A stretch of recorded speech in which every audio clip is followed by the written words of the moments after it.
Shalom, apa kabar semuanya? Saya lagi tegang. Kita sama-sama belajar ya kebenaran firman Tuhan. Karena memang hari ini, to be honest, waktu saya mempersiapkan bahan ini, saya seperti naik roller coaster. 2 jam lebih saya coba nyusun bahan-bahan ini. Dan saya cerita sama Christine waktu itu, Christine istri saya, dia tanya, kamu lagi apa? Saya lagi bikin bahan nih buat hari Jumat. Udah 2 jam berlalu, cuma ada 2 slide. Judul dan gambar. So, betul ini kayak roller coaster. Dan waktu saya baca bahannya lagi, ini roller coaster saudara. So, fasten your seat belt. Kita siap-siap naik roller coaster bareng-bareng. Dan kita akan happy ending. Amin. Nah, waktu judul ini muncul, yang saya bilang kayak naik roller coaster tuh yang kayak gini. Tuhan tiba-tiba ganti judulnya. Flyernya udah jadi, saudara. Lah terus saya harus gimana gitu, saya tanya Tuhan ngapain, saya harus ngomong apa, flyer keluar, judul ganti.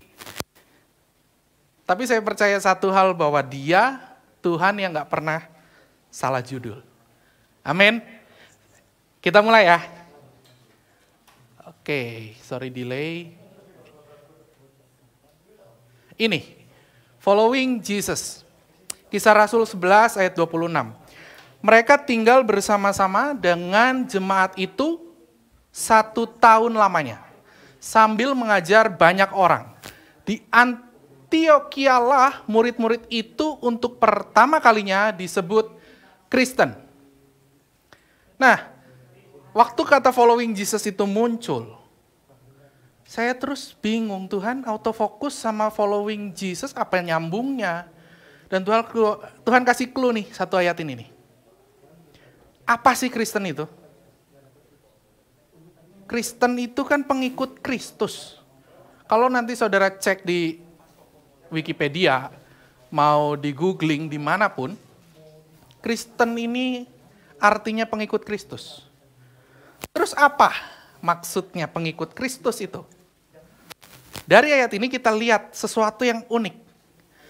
Saya baca dari tengah ya, sambil mengajar banyak orang. Di Antiochialah murid-murid itu untuk pertama kalinya disebut Kristen. Saudara tahu bahwa pengikut Kristus atau murid-murid Kristus memulai hidupnya dengan mengikuti, menerima ajaran Kristus. Tapi ada next step-nya, saudara. Next step-nya itu mengajarkan ajaran Kristus.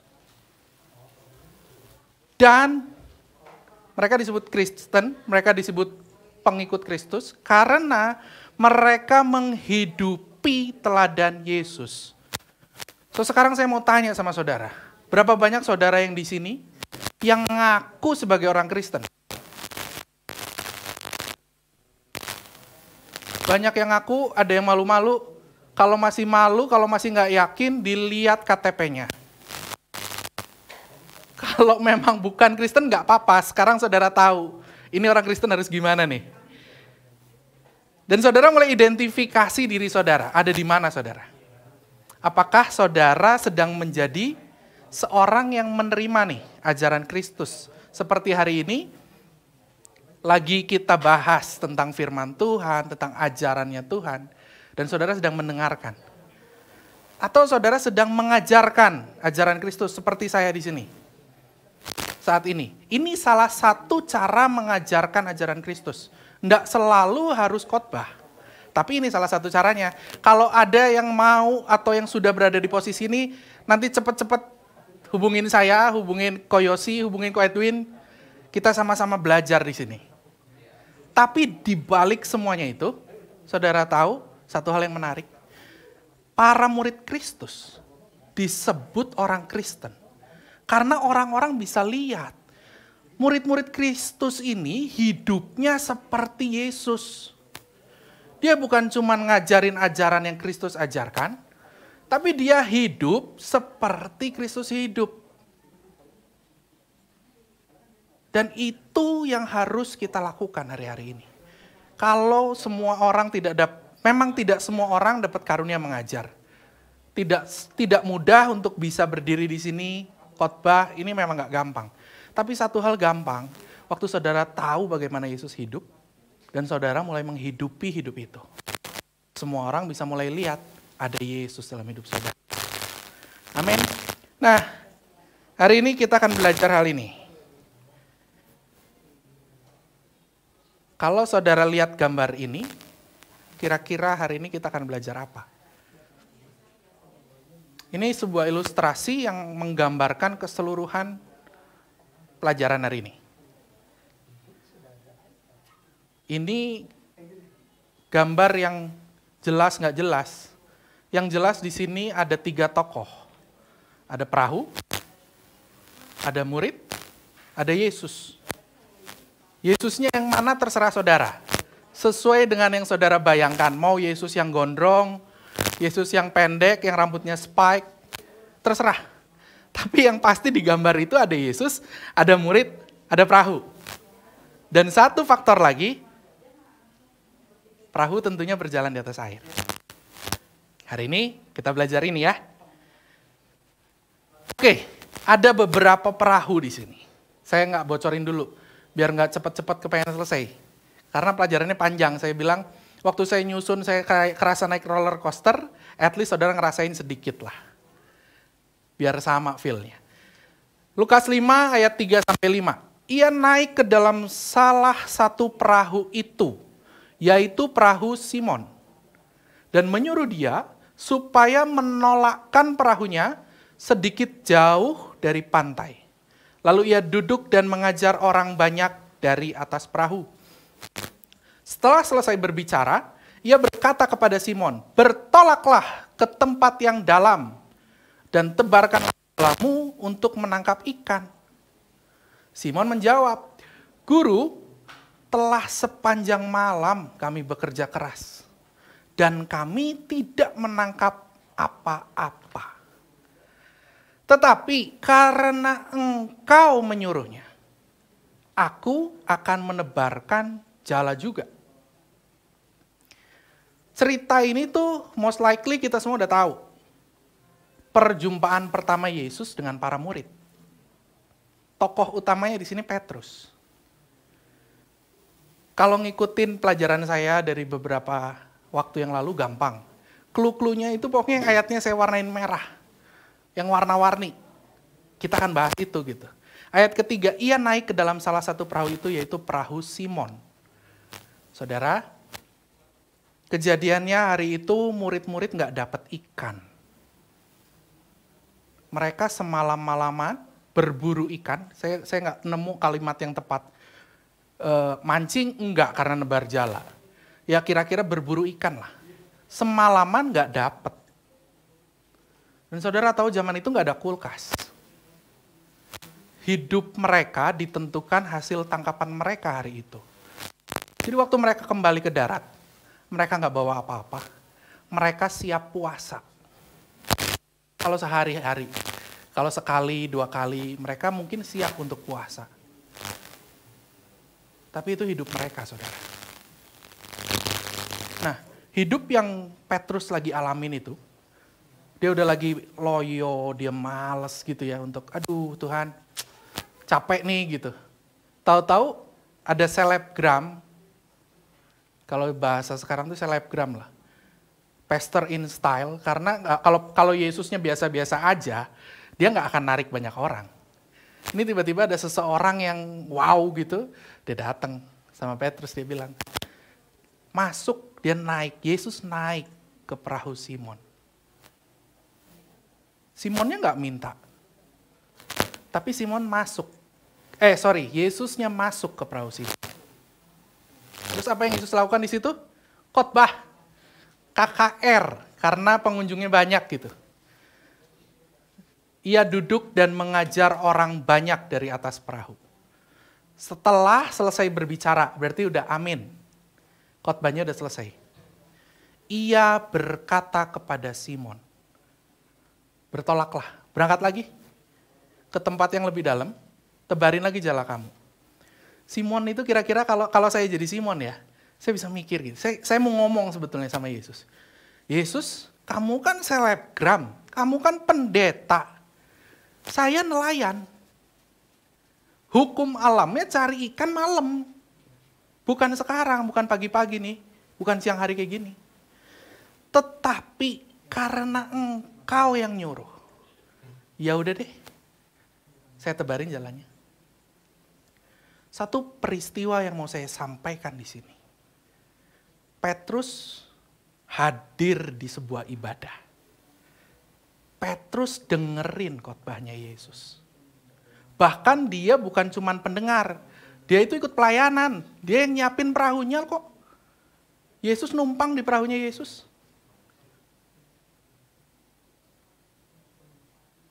Tapi dia nggak dapat apa-apa, saudara. Sorry to say, saya harus bilang ini. Hidup kita berubah bukan karena kita hadir di suatu ibadah. Bukan juga karena kita ikut melayani dalam sebuah ibadah. Nggak ngaruh. Petrus ada di situ, Petrus jadi pelayan di situ. Dia nggak berubah. Perubahan apa sih yang dimaksud? Nah, nanti kita terusin ya. Hidup kita berubah saat Tuhan berbicara personal pada kita. Waktu Yesus ngomong pribadi sama Petrus, Petrus, berangkat lagi. Dan Petrus meresponi dengan tepat. Kalau saudara mau berubah, saudara nggak cukup untuk datang di sini. Dengerin Zoom ini, dengerin khotbah ini, saudara nggak cukup. Tapi izinkan Tuhan hari ini juga, saat ini juga, untuk berbicara sama saudara secara pribadi. Tuhan Yesus, kami berdoa sekali lagi Roh Kudus tolong kami. Kami buka hati kami buka telinga kami. Kami mau dengar Engkau berbicara kepada kami. Sampaikan yang menjadi kerinduan hatimu atas pribadi kami masing-masing. Supaya kami boleh dimerdekakan oleh firman. Dan hidup kami boleh berubah. Dalam nama Yesus. Amin. Oke, kita lanjut ya. Lukas 5 ayat 8, jadi ceritanya waktu itu Petrus berangkat lagi tuh. Mereka tebarin lagi jalannya. And suddenly, tiba-tiba nih, mereka dapat ikan. Ikannya banyak. Sampai minta tolong perahu lain, deket yuk sini, bantuin saya tarik ikannya. Dan di situ ada suatu respon yang saya bilang indah sekali. Ketika Simon Petrus melihat hal itu, hal apa yang dia lihat? Ikan. Dia lihat ikan. Ikan yang tiba-tiba memenuhi jalannya itu. Ia pun tersungkur di depan Yesus. Dan berkata, Tuhan pergilah daripadaku. Karena aku ini seorang berdosa. Saya lanjutkan dulu. Ayat 9. Sebab ia dan semua orang yang bersama-sama dengan dia takjub oleh karena banyaknya ikan yang mereka tangkap. Demikian juga Yakobus dan Yohanes, anak-anak Zebedeus yang menjadi teman Simon. Kata Yesus kepada Simon, jangan takut. Mulai dari sekarang, engkau akan menjala manusia. Dan sesudah mereka menghela perahu-perahunya ke darat, mereka pun meninggalkan segala sesuatu lalu mengikuti Yesus. Saudara bisa lihat hal ini enggak? Ada yang aneh nih. Takjubnya sama ikan. Tapi kok tersungkurnya sama Yesus?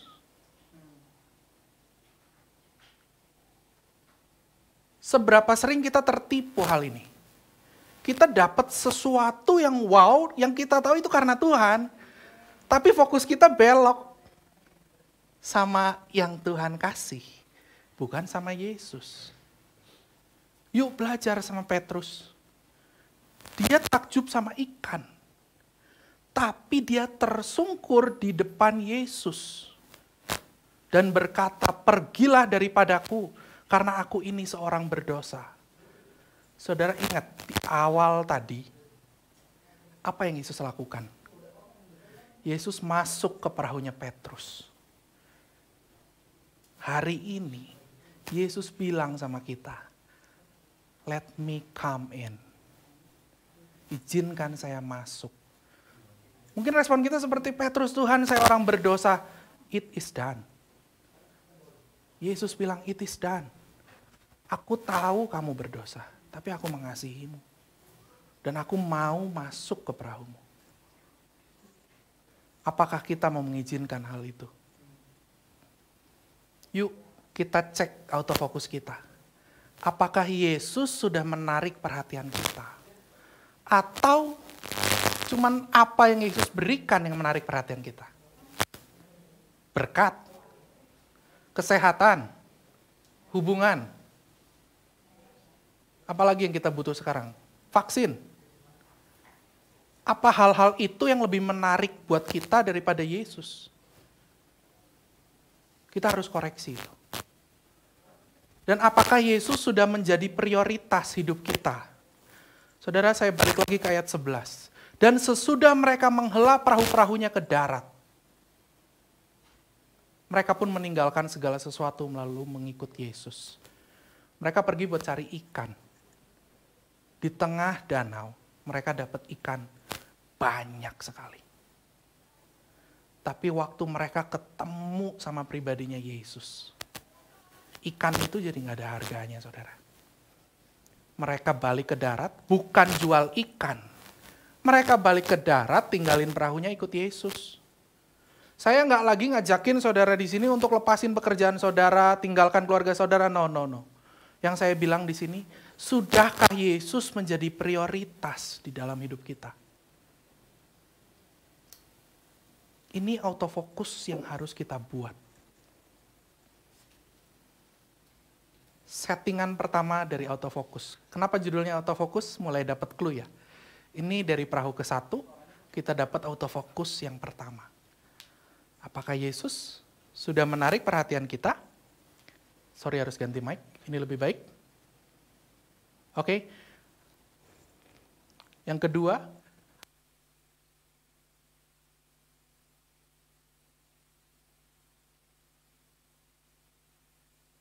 sekarang sudah? Oke, apakah Yesus sudah menjadi prioritas? Cek ya, hilang lagi? Oke, ada lagi. Kita sama-sama, asik kan? Kayak roller coaster, beneran dah hari ini pokoknya pasti semuanya ngerasa kayak roller coaster.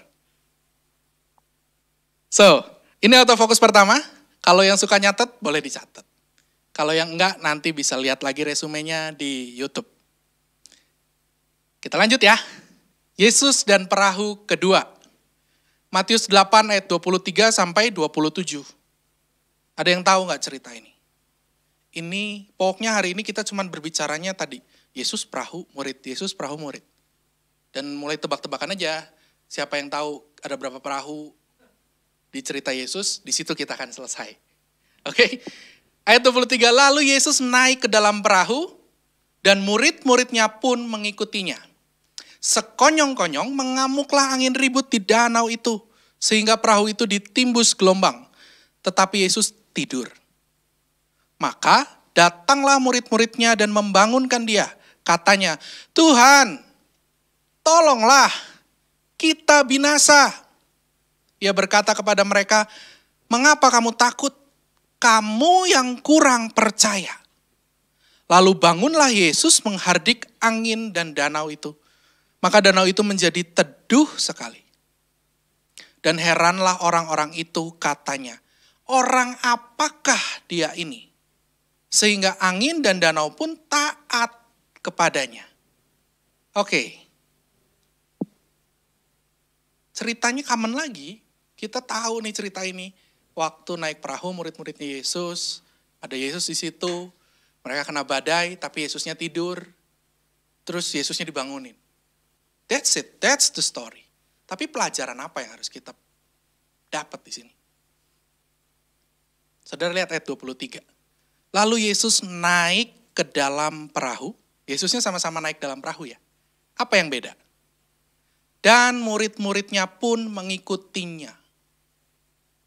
Kalau perahu satu, murid-muridnya ada di dalam. Yesus masuk ke dalam perahunya, murid-murid Yesus. Tapi hari yang kejadian kali ini, Yesusnya naik perahu, muridnya di luar perahu. Ngikut sama Tuhan. ada suatu pola yang indah banget. Ketaatan dari para murid. Sadar nggak sadar? Dari perahu pertama. Ketaatan itu melekat loh sama hidupnya murid-murid. Lo orang Yesus yang bukan siapa-siapa. Tiba-tiba nyuruh nelayan yang jagoan, yang hatam dengan perlautan. Kok murid-muridnya bisa ngikut? Bisa nurut? Tadi Petrus bilang karena engkau yang nyuruh. Lah engkaunya siapa? Orang Petrus juga baru tahu. Ketaatan itu mudah. Waktu Tuhan yang jadi perhatian kita. Bukan pekerjaannya. Karena pesonanya Kristus, itu bikin kita, ini orang pokoknya ngomong apa aja pasti saya ikutin. Mulai lihat ya, ada perbedaan dari dua perahu ini. Nah, itu poin pertama yang saya mau bagikan. Bahwa ngikut Tuhan itu nggak susah. Kalau kita nggak ngejar ikan, kalau kita ngejar Tuhan, taat itu gampang. Taat itu otomatis. Amin. Nah, ayat 25. Pokoknya ayat 24 ceritanya tiba-tiba perahunya sekonyong-konyong, suddenly, angin ribut. Dan ayat 25, murid-muridnya datang sama Yesus membangunkan dia. Katanya, Tuhan tolonglah kita binasa. Kalau saudara baca versi paralelnya di kitab Markus, bahasanya sebetulnya lebih asik. Tuhan, apakah engkau tidak peduli? Kenapa tuh murid-murid bisa sampai bilang begitu? Ingat, mereka nelayan. Zaman itu belum ada motorboat. Bagaimana perahu bisa jalan? Layar, dayung. Safety kitnya apa? Ember. Nanti kalau saudara baca lagi di kitab Markus, jelas ayatnya bilang air mulai masuk ke dalam perahu. Nah, apa yang nelayan itu pikirkan sebetulnya? Di dalam perahu ini ada sumber daya manusia yang tidur. Makanya mereka bilang, "Hei, Yesus, ngapain lu tidur? Bangun, kita mau mati nih. Lu bisa ambil dayung, lu bisa ambil ember, bantuin." Karena mereka yang tahu medan. Perjalanan dari perahu 1 sampai perahu 2, Yesus itu mengajar. Yesus sembuhin orang sakit. Yesus usir setan.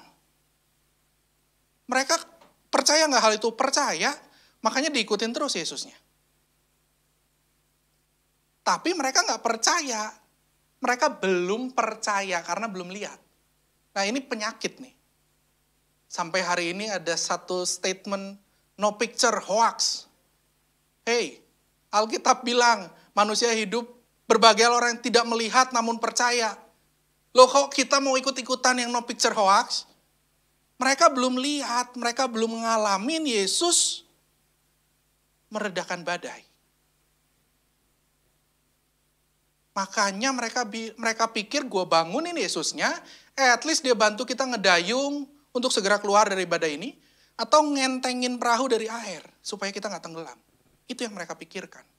Makanya mereka bilang, mengapa kamu tidak peduli? Kita sering kayak gitu nggak? Sering banget. Kita pikir kita lagi ketemu masalah yang kita tahu ini cara solusinya. Ya udah gini, saya lagi lapar. Yang saya tahu saya butuh makan. Saya berdoa, Tuhan kirimin saya makan. Lo orang Tuhan mau kasih duit. Kasih saldo OVO. Supaya gue bisa order Grab. Terserah Tuhan. Dia Tuhan. Bukan kita yang Tuhan. Dia Tuhannya. Seberapa sering kita jadi Tuhan dalam hidup ini. Kebiasaan kita kan begitu bangun pagi, rohani loh. Berdoa, mencari Tuhan. Dahsyat. Tapi begitu ketemu Tuhan, Tuhan hari ini berkati kami. Tuhan hari ini saya mau ketemu ini, saya mau kesini, jagain kami. Lagi ngatur Tuhan. Siapa Tuhannya? Ini kejadian yang terjadi di perahu, saudara. Dan apa yang Tuhan katakan? Mengapa kamu takut? Kamu yang kurang percaya. Kalau saya jadi murid-muridnya Yesus tersinggung loh. Loh saya nelayannya, Saya ikut Yesus, saya tinggalin semua ikan karena saya percaya sama Yesus. Tapi kenapa saya dibilang kurang percaya? Tuhan tuh cuma mau bilang sama mereka, aku Tuhan bukan cuma atas keselamatan. Aku Tuhan bukan cuma atas duit. Aku Tuhan bukan atas penyakit. Aku Tuhan bukan cuma Tuhan atas setan. Tapi aku Tuhan, Tuhan dari segala Tuhan. Dan saya mampu untuk bikin badai tenang. Yesus kan cuma bilang akhirnya, Tuhan hardik angin dan danau itu. Versi paralel yang lain dan versi yang lagi hype tahun lalu, diam, tenanglah, diam. Kalau saudara ada di masalah hari ini, yang saudara pikir saudara tahu jalan keluarnya, jangan-jangan saudara jadi murid dari yang seperti di perahu ini. Bertobat saudara, dia Tuhannya, bukan kita.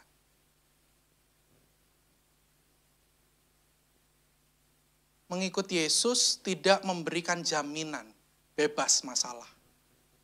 Namun Yesus sanggup membereskan semua masalah. Amin. Kenapa ini statement tuh asik gitu? Memang Tuhan nggak pernah janji bahwa tidak akan ada masalah. Tapi tahukah saudara, waktu Tuhan berjalan bersama-sama dengan saudara, dia sanggup beresin semua masalah. Apa artinya? Ya nggak akan ada masalah lagi. Asalkan kita izinkan dia menjadi Tuhan dalam seluruh aspek hidup kita. Bukan cuma tentang keselamatan, bukan soal berkat, bukan soal duit, bukan soal kesehatan, bukan kelepasan, bukan tentang apa yang kita pikir kita butuh, no. Tapi jadikan dia Tuhan dalam segala hal. Amin. Lanjut. Oke, Yesus dan perahu ketiga. Ada berapa lagi ya? Hopefully ini yang terakhir gitu. Sayanya biar cepat selesai gitu. Matius 14 ayat 22 sampai 25. Sesudah itu Yesus segera memerintahkan murid-muridnya naik ke perahu dan mendahuluinya ke seberang. Sementara itu ia menyuruh orang banyak pulang. Dan setelah orang banyak itu disuruhnya pulang, Yesus naik ke atas bukit untuk berdoa seorang diri. Ketika hari sudah malam, ia sendirian di situ. Perahu murid-muridnya sudah beberapa mil jauhnya dari pantai dan diombang-ambingkan gelombang karena angin sakal. Kira-kira jam 3 malam, datanglah Yesus kepada mereka berjalan di atas air. Oke, sampai sini dulu. Ini cerita perahu ketiga. Ada yang menarik lagi di ayat 22. Sesudah itu, Yesus segera memerintahkan murid-muridnya naik ke perahu. Yesusnya ikut enggak? Enggak. Perahu 1, perahu 2, Yesus masuk. Yesus ada di dalam situ. Tapi di pelajaran ketiga ini, Yesus enggak ikut naik. Saya encourage lagi saudara untuk baca firman. Kalau saudara baca versi paralelnya. Sorry, saya mau cut dulu. Saya mau tanya, saudara pernah bertanya-tanya nggak? Pernah kepo nggak sih? Kenapa Yesus nyuruh murid-muridnya berangkat duluan? Kita tahu ceritanya, ini murid-murid disuruh pergi sama Yesus. Tapi tahu nggak kenapa? Kalau saudara baca di versi yang Yohanes, saudara akan temukan, ini kejadian itu setelah Yesus memberi makan 5.000 orang. Yesus bikin mujizat yang besar di situ, salah satu yang terbesar. Karena di kitab Yohanes itu ditulis bahwa orang yang 5.000 itu bersepakat untuk jadiin Yesus raja. Kalau murid-muridnya nggak disuruh pergi, 5.000 ini kan nggak mungkin center sama Yesus. Dan murid-murid Yesus yang 12 udah disuruh bagiin makanan. So, murid rakyat ini ceritanya ngomong sama murid. Ini saya disclaimer dulu, ini gambaran yang saya dapat ya. Bukan seperti literally begini, enggak. Tapi ini gambaran yang saya dapat. Murid-murid Yesus tuh lagi jadi agent. Orang tuh bilang, guru kamu hebat ya. Bisa bikin mujizat ya. Udahlah jadi raja aja. Ini sesuai kok sama yang di kitab Taurat nih, yang dinubuatkan oleh para nabi. Dia rajanya. Nah, kira-kira murid Yesus gimana? Murid-murid Yesus bilang, iya dia guru saya dan saya lihat dia lakuin mujizat-mujizat itu. Dia lakuin banyak hal yang luar biasa, yang sakit sembuh, ikan datang, danau tenang. He is the man. Yesus tahu itu. Makanya sama Yesus ini murid-murid harus dibubarin dulu nih. Udah kamu pergi dulu. Against ketaatan jalan otomatis loh saudara. Padahal di sini susah. Untuk taat yang kali ini tuh susah. Anda lagi jadi idola dari para orang-orang. Lagi dijadi narasumber. Tapi Tuhan bilang pergi. Dan tahu nggak, mereka tuh mengikut Yesus tinggalin semua ikan. Mereka ikut Yesus ngalamin badai. Dan sekarang udah lagi, nah ini this is the time nih. Kayaknya ini waktunya nih untuk aku dimuliakan bersama dengan guruku. Disuruh pergi. Gak gampang, saudara.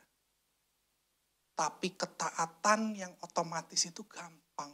Ya murid-muridnya nurut juga. Dia pergi. Habis itu Yesus suruh yang lain bubar akhirnya. Gak jadi raja dia. Kalau Yesus jadi raja hari itu, kita gak ada hari ini. Karena Yesus gak jadi disalib berarti. Selesai, kita yang selesai. Ceritanya belum selesai, tapi kitanya selesai. So, bersyukur bahwa Tuhan, ya dia Tuhan. Dia tahu, dia detail apa yang harus dia lakukan, dia tahu. Dan itu Tuhan. Ayat 24. Perahu murid-muridnya sudah beberapa mil jauhnya dari pantai dan diombang-ambingkan gelombang karena angin sakal. Beberapa mil. Saya lupa nih, Markus atau Yohanes. Catat 2-3 mil. Kurang lebih dikonversi ke kilometer tuh sekitar 2 atau 3 kilo. Nah, saya loncat dulu ya. Markus 6 ayat 48. Ketika ia melihat betapa payahnya mereka mendayung karena angin sakal. Sampai sini aja. Waktu saudara baca ayat ini, saudara percaya Yesus lihat? 2 kilo loh, 3 kilo. Udah jarak pandang kita berapa sih?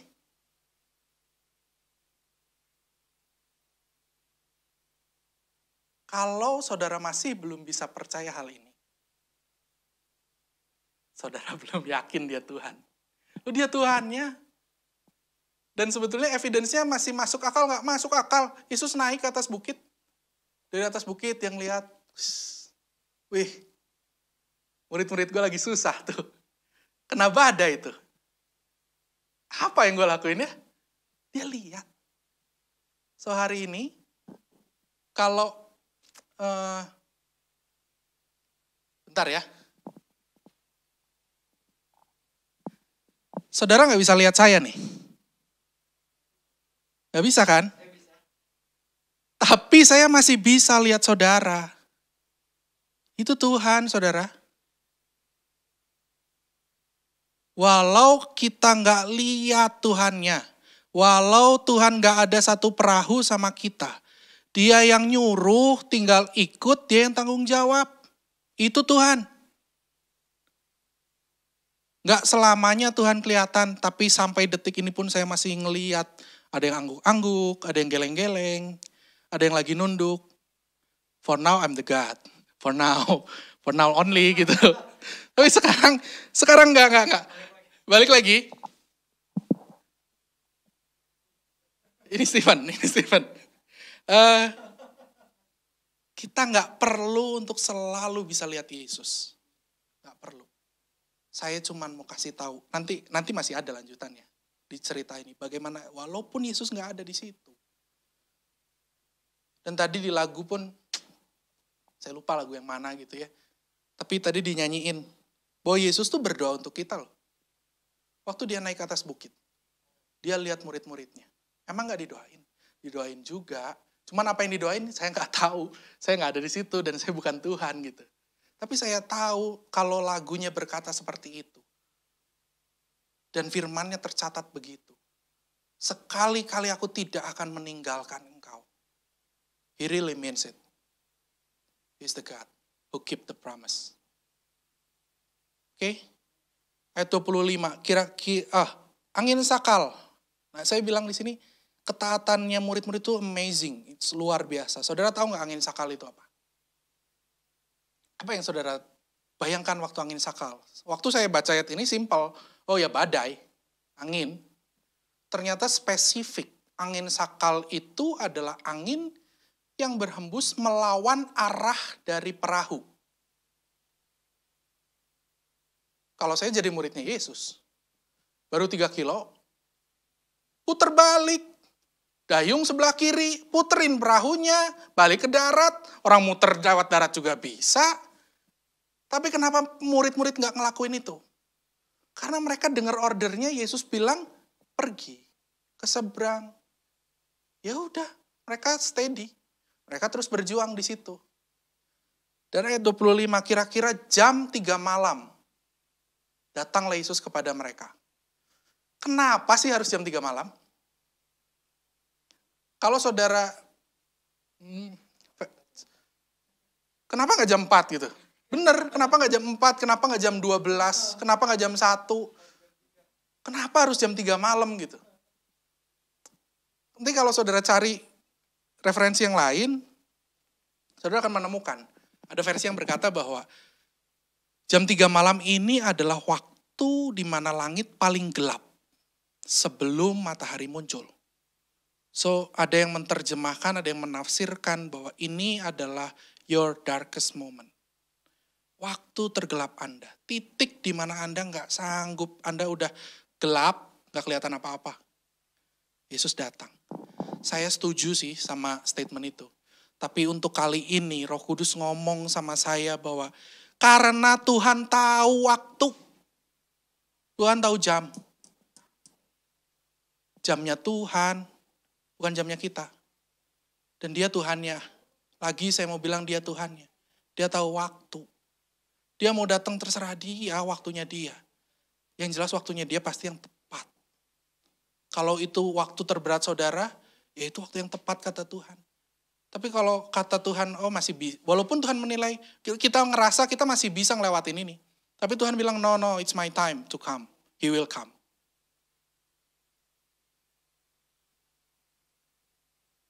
Sekalipun kita tidak bisa melihat Tuhan, bukan berarti dia tidak melihat dan memperhatikan kita. Cuman satu yang harus kita tahu. Waktunya Tuhan, bukan waktunya kita. Kalau perahu kedua kita belajar Tuhan menyelesaikan masalah dengan caranya. Di sini kita belajar. Dia akan selesaikan masalah pada waktunya, bukan waktu kita. Amin. Lanjut. Matius, waduh udah jam 8 ya. Lanjut nggak ya? Lanjut ya. Sorry, kelamaan. Saya cepetin dikit. Ketika murid-muridnya melihat dia berjalan di atas air, mereka terkejut dan berseru, itu hantu. Lalu berteriak-teriak karena takut. Tetapi segera Yesus berkata kepada mereka, tenanglah, aku ini, jangan takut. Relate nggak sama kata-kata ini di perahu kedua? Di perahu kedua yang disuruh tenang tuh badai. Di perahu ini yang disuruh tenang murid. Karena masalahnya ada di murid. Wih, enak aja saya bisa bilang gitu. Ih, serius saya bilang ini nih. Lihat nih, ketika murid-muridnya melihat dia berjalan di atas air, mereka terkejut dan berseru, itu hantu. Lalu berteriak-teriak, tolong, itu hantu. Karena takut. Dia takut badai atau takut hantu? Takut hantu ternyata murid-muridnya Yesus. Fokusnya mereka udah ganti loh, bukan sama badai, bukan sama angin sakal, tapi sama hantu. Saudara, kalau di sini masih ada yang takut hantu, terus itu keseringan nonton. Oh, saudara nonton film Exorcism, pelepasan keren. Setan bisa ngelawan. Loh, come on man, he's God. Kalau Yesus datang, Setan mah keluar sendiri. Gak ada perang-perangan, ngapung-ngapung, enggak. Jangan rusak pikiran kita sama hantu. Balik. Waktu Yesus bilang, tenanglah, aku ini. Jangan takut. Apa yang Yesus tarik? Yesus lagi tarik fokus dari murid-muridnya. Yuk cek yuk. Apakah hidup kita, saya bilang hidup karena seluruh ya, panca indera, mata, telinga, mulut, perasa sekalipun, mulut kita, pikiran kita, hati kita, udah autofokus ke Yesus belum?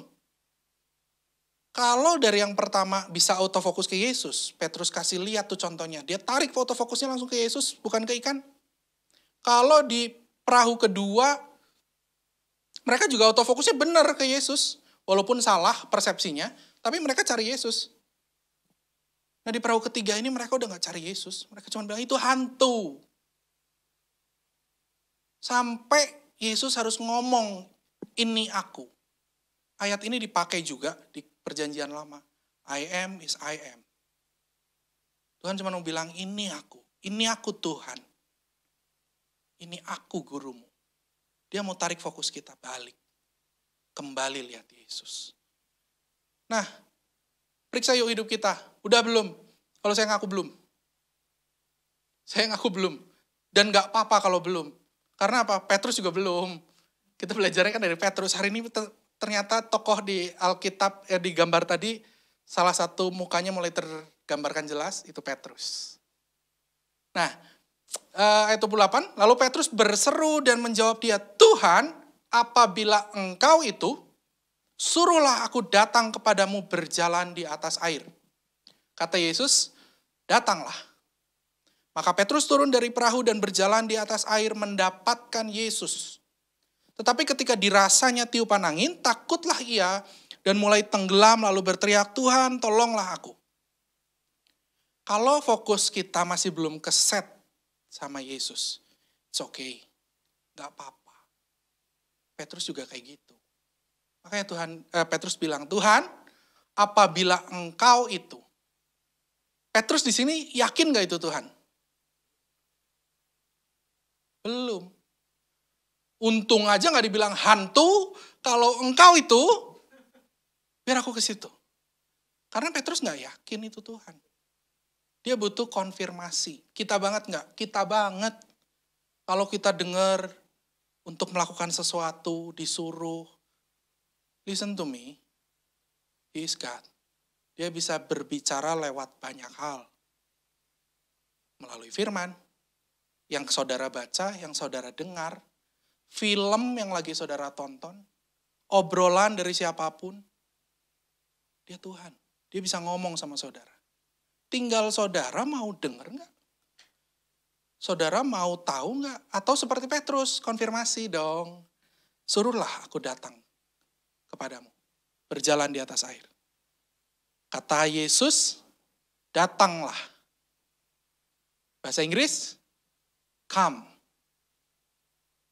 Kapan saudara mendengar kata come? Waktu saudara lagi mainan bingo. Waktu saudara lagi mainan Snowy. Itu nama peliharaan teman-teman saya.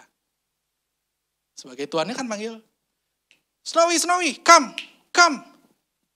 Datang. Dan kadang ya, Tuhan perlu loh ngelakuin itu buat saudara. Waktu saudara bilang, Tuhan apabila engkau itu suruhlah aku datang. Kalau saya jadi Petrus, saya sih bakal mikir gimana. Ini oke lah, opening statementnya keren nih. Terus Tuhan bilang datang. Kok gak diajarin caranya gitu? Tarik napas, buang, tahan. Karena katanya kalau tahan napas meringankan tubuh, who knows bisa jalan di atas air. Tapi enggak. Enggak loh. Yesus cuma ngomong, datang. Simple. Waktu saudara lagi mencari suara Tuhan, kesannya rohani. Ya saya lagi berdoa, saya cari suara Tuhan. Hey, God is speaking to you right now. Just come. Datang aja. Terus Petrus turun dari perahu. Ini bedanya kita sama Petrus. Kalau kita nggak mikir. Petrus nggak pakai mikir, turun dia. dan berjalan di atas air mendapatkan Yesus. Sudah jalan belum Petrus? Sudah. Berapa langkah? Nggak tahu, nggak dicatat. Tapi dia sudah berjalan di atas air. Ayat 30, tetapi ketika dirasanya tiupan angin, takutlah ia dan mulai tenggelam. Pertanyaan saya, kalau Petrus nggak ngerasain tiupan angin, Petrus tetap jalan nggak? Most likely yes, but I don't know. It doesn't written here. Nggak tertulis. Saya ganti pertanyaannya. Apakah angin, apakah badai, angin sakal itu mempengaruhi kemampuan Petrus untuk berjalan di atas air? Enggak, saudara. Kalau itu anginnya tenang, kalau danaunya lagi teduh sekali, Petrus bisa nggak jalan di atas air? Enggak. Saudara bisa nggak jalan di atas air? Bisa. Ambil air minum sekarang, tuangin di lantai, jalan di atasnya. Itu saudara bisa lakukan. Tapi untuk di kejadian yang perahu ini, enggak seperti itu. Sadar tidak sadar, waktu Petrus memandang Yesus, mengalihkan fokusnya kepada Petrus, dia mulai turn in back to Jesus. He become like Jesus. Badai nih, angin sakal nih. Yesus datang. What's up? Kenapa? Badai itu masalahnya. Dan Yesus jalan di atas masalah itu. Masalah di hari itu, badai hari itu, gak bikin Yesus tenggelam. Petrus dibikin bisa jalan kayak Yesus. Caranya gimana? Lihat Yesusnya. Fokus kita pada Tuhan akan membuat kita menjadi semakin serupa dengan Tuhan. Memampukan kita mengatasi masalah kita. Badainya berhenti belum? Belum. Tapi autofokus ini harus kita punya nih. Pandang Yesusnya. Waktu kita memandang Yesus, kita menjadi seperti Yesus yang bisa berjalan di atas air. Yang bisa berjalan di atas masalah kita. Masalahnya berhenti belum? Belum. Badainya masih kok. So jaga yuk autofokus kita. Selalu pada Yesus. Kenapa saya bilang badainya belum berhenti? Kan ada ayat terusannya. Segera Yesus mengulurkan tangannya memegang dia dan berkata, hai orang yang kurang percaya, mengapa engkau bimbang? Oh, terus dijadiin khotbah nih. Kalau ikut Tuhan gak boleh bimbang. Lu Petrus step in tuh gak pakai mikir. Saya gak berani kayak Petrus. Itu masih dibilang gak bimbang. Ngeri loh. Jadi gambarannya seperti apa? Saudara ingat gak cerita jenderal yang anak buahnya sakit? Dia datang sama Tuhan. Tuhan, anak buah saya sakit. Terus Tuhan bilang, yaudah nanti aku datang ke sana. Jenderal itu bilang apa? Tuhan gak perlu datang. Tuhan ngomong aja, sembuh. Dan Tuhan bilang, aku kagum, iman ini besar banget. Di sini nih. Imanmu harus diset begitu. Nggak selalu harus Yesusnya kelihatan. Tapi cukup Yesus berfirman. Kamu pegang itu. Yesus bilang pergi-pergi, ikutin aja. Nggak pakai tapi. Taat tanpa tapi. Taat bukan pakai, hah? Gimana? Enggak, Tuhan bilang, lakukan. Just come. Look at me, just look at him.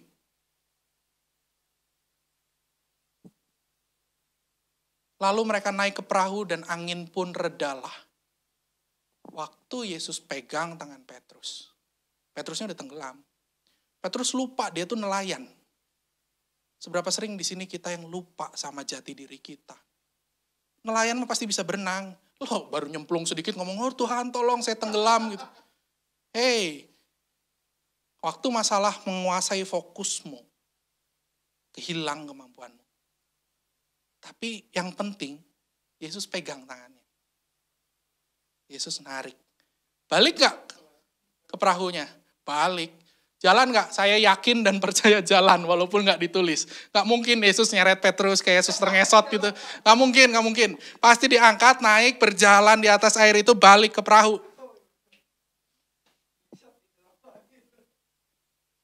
Dan angin pun redalah. Kapan anginnya reda? Waktu Yesus balik ke perahu. Yesus kadang-kadang izinkan semua ini terjadi. Buat apa? Momen buat kita sendirian. Kadang kita suka, aduh kenapa ya Tuhan izinin hal ini ya? Kita sering bertanya-tanya. Maksud dan tujuan Tuhan selalu jelas. Dan orang-orang yang ada di perahu menyembah Dia katanya, sesungguhnya engkau anak Allah. Again, he wants to declare about him. Dia mau kasih kita pengenalan yang benar akan Dia. Dia bukan cuma Tuhan yang berkuasa mengendalikan badai. Dia bukan Tuhan yang berkuasa memberikan keselamatan. Tapi Dia adalah anak Allah. Dan yang menarik di sini, pelajaran dari Petrus bagaimana waktu fokus kita kepada Dia, kita menjadi sama seperti Dia. Lihat Yesus, kita akan semakin menjadi serupa dengan anak Allah. Nah ini bonus nih. Sebetulnya saya tadinya menemukan cuma 3. Tapi waktu saya ngobrol sama istri saya, tiba-tiba lagi ngobrol nih, lagi kayak gini, lagi latihan khotbah gitu. Kok Tuhan kasih tahu ada perahu keempat? Ini percayalah, ini slide-slide yang hampir akhir. Kata Simon Petrus kepada mereka, aku pergi menangkap ikan. Kata mereka kepadanya, kami pergi juga dengan kau. Mereka berangkat lalu naik ke perahu. Tetapi malam itu mereka tidak menangkap apa-apa. Ketika hari mulai siang Yesus berdiri di pantai, akan tetapi murid-murid itu tidak tahu bahwa itu adalah Yesus sampai situ dulu. Oh lanjut deh, kata-kata Yesus kepada mereka, hai anak-anak, adakah kamu mempunyai lauk pauk? Jawab mereka, tidak ada. Maka kata Yesus kepada mereka, tebarkanlah jalamu di sebelah kanan perahu, maka kamu akan peroleh. Lalu mereka menebarkannya dan mereka tidak dapat menariknya lagi karena banyaknya ikan. Maka murid yang dikasihi Yesus itu berkata kepada Petrus, itu Tuhan. Ketika Petrus mendengar bahwa itu adalah Tuhan, maka ia mengenakan pakaiannya. Sebab ia tidak berpakaian lalu terjun ke dalam danau. Nah, ini berapa keempat? Asik lagi nih di ayat ketiga. Petrus yang ngomong, bukan Tuhan yang ngomong. Aku pergilah nangkap ikan. Ceritanya kan Yesus mati nih. Figur yang mereka ikuti mati. Mereka lost. Mereka kehilangan arah, benar-benar kehilangan arah. Kalau tadi yang di perahu ketiga masih disuruh Tuhan untuk pergi. Tapi kali ini mereka lost. Dan somehow mungkin mereka capek. Aduh ngapain lagi ya? Ya udahlah balik deh. Gue dulu nelayan. Saya akan bisa jadi nelayan lagi. Saya pergi nangkap ikan. Terus yang teman-temannya bilang, ya udah gue ikut. Kami pergi juga lah. Jadi mereka berangkat lalu naik ke perahu. Ada Yesus? Enggak ada. Disuruh Yesus? Enggak. Sering gak kita kayak gini? Sering. Waktu kita lost, kita nggak menemukan Tuhan sama sekali, fokusnya udah disetting, nih ada Ko Denny, Ko Andre yang mainan kamera, fokus udah dicari gitu ya, nggak dapet, mana Yesus si keker, pasang mic, speaker yang keras, nggak denger juga. Ya udah deh, gue balik deh, gue lakuin apa yang gue bisa. Di sini Tuhan mau bilang, kalau saudara seperti Petrus, saudara lagi lelah, dan saudara mencoba untuk balik, enggak apa-apa saudara. Karena pola hubungan Yesus akan tetap sama. Dia yang datengin saudara. Dan ada yang berubah. Ada yang berubah di sini. Ayat 5. Kata Yesus kepada mereka, hai anak-anak. Menemukan enggak perubahannya? Kenapa Yesus nggak panggil mereka, hai murid-murid. Dalam hidup bersama Yesus, dalam hidup mengiringi Yesus, perahu ke-1, ke-2, ke-3, dan ke-4, itu ada step yang terus naik. Ada jenjang hubungan yang akan terus naik. Gimana bisa naik? Intim. Fokus sama Tuhan terus. Waktu hilang fokus nggak apa-apa. Selama hatimu melekat sama Dia. Kok saya pede mereka hatinya melekat sama Tuhan? Ayat selanjutnya. Yesus flashback. Tebarkan jala kamu di sebelah kanan. Maka kamu akan peroleh. Ini kejadian di perahu 1. Mereka pulang nggak bawa apa-apa. Dan Yesus bilang, adakah kamu mempunyai lauk pauk? Yesus nanya, kamu punya ikan enggak? Enggak. Yesus datang dan Yesus rewind semua memori itu. Yesus cuma mau bilang, I am here. Yohanes yang nangkep. Itu Tuhan. Petrus agak sedikit miring kalau kata saya. Cintanya cinta gila. Loh, ketika Petrus mendengar bahwa itu adalah Tuhan, ia mengenakan pakaiannya, sebab ia tidak berpakaian, lalu terjun ke dalam danau. Siapa di sini yang pakai bed towel terus nyemplung di kolam renang? Nggak ada. Lepas bed towelnya berenang. Lah sekarang mau berenang pakai baju. Hei, mencintai Tuhan itu bisa gila-gilaan kayak gini nih. Kalau Yesus ada di hati saudara, saudara nggak akan pikir, saudara hanya akan senang, saudara akan happy waktu saudara bisa ketemu Tuhan. Dan saudara akan berusaha seproper mungkin untuk ketemu Tuhan. Petrus malu ketemu Tuhan kalau nggak pakai baju. Dia pakai bajunya, ya agak miring-miring sedikit, nggak apa-apa lah. This is the end. Setiap perahu mengizinkan kita untuk memiliki pengenalan yang semakin dalam atau intim dengan Tuhan.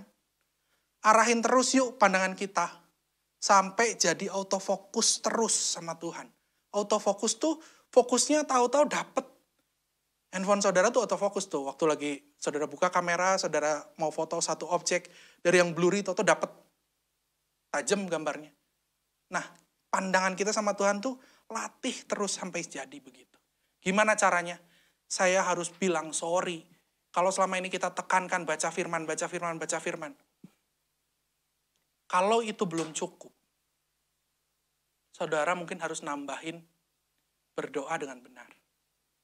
Waktu saudara datang sama Tuhan, jangan jadi Tuhan. Jangan atur Tuhan. Mulai hari saudara betul dengan Tuhan, tolong saya. Saya nggak mampu. Mampukan saya. Dan terus bergaul intim. Jangan jadikan dia Tuhan yang jauh yang cuma bisa ditemuin di ruang doa, di jam tertentu. No. Dia Tuhan yang tahu waktu.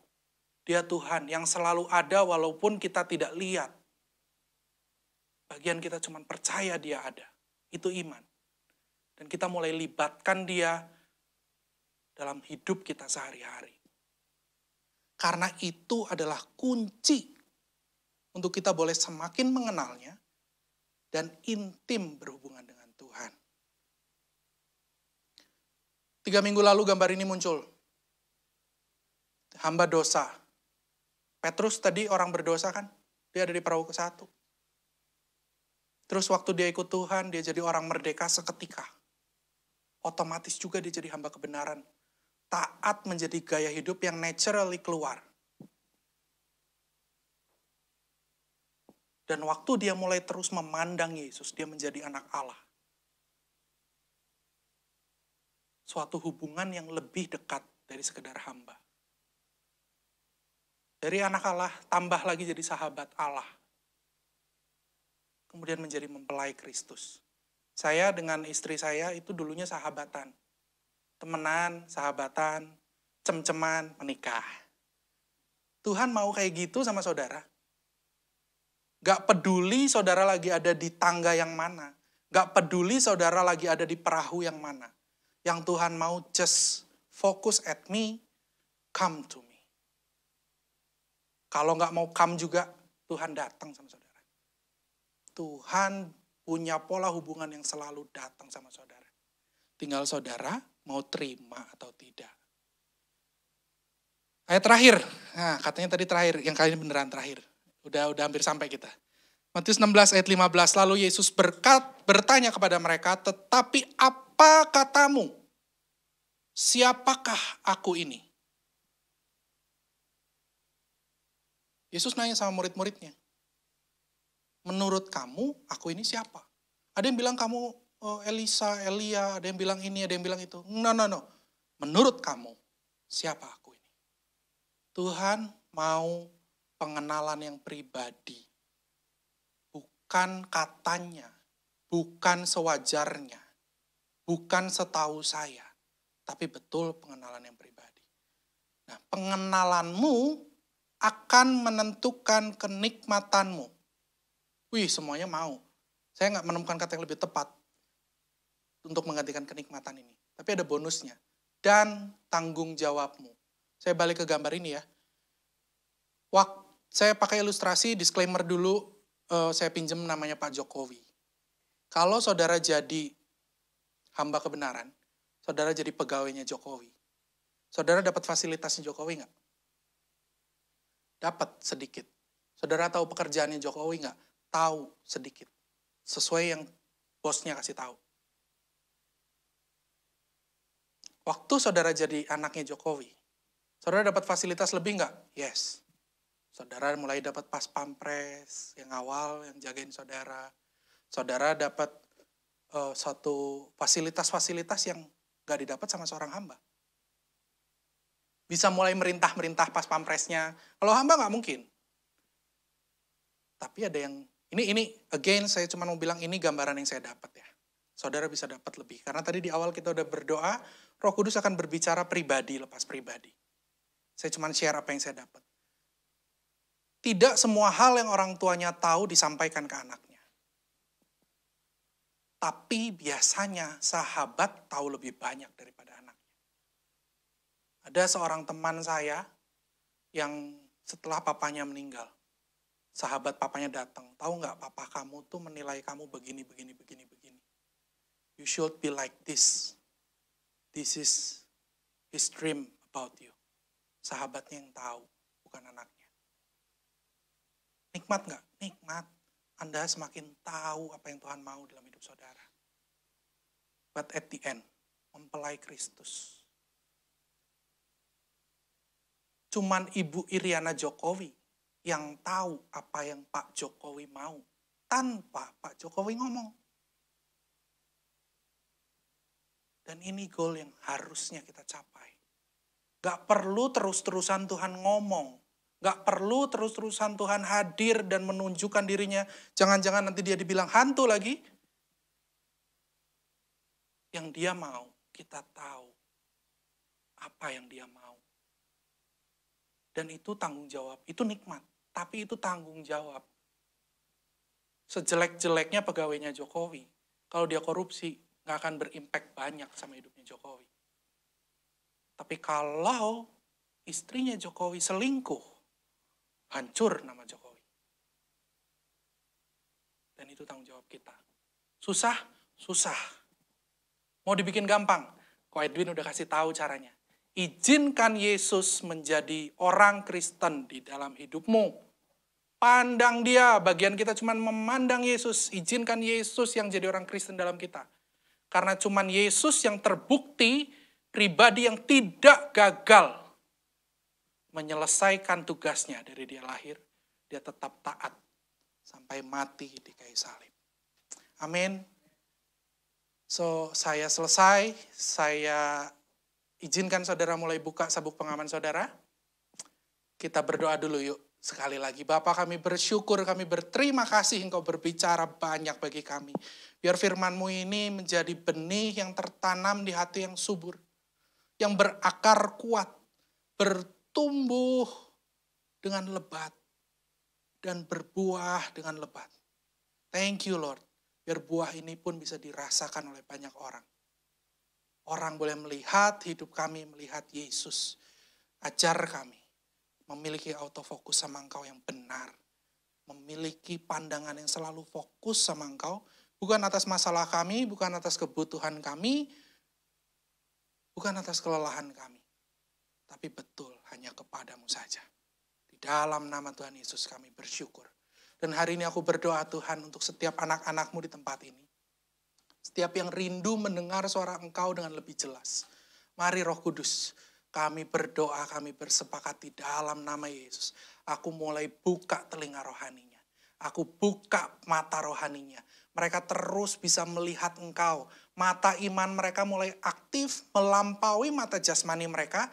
Telinga rohani mereka mulai aktif melampaui telinga jasmani mereka. Mereka memiliki mata yang melihat kepadamu senantiasa dan mereka terus mendengar suara Engkau.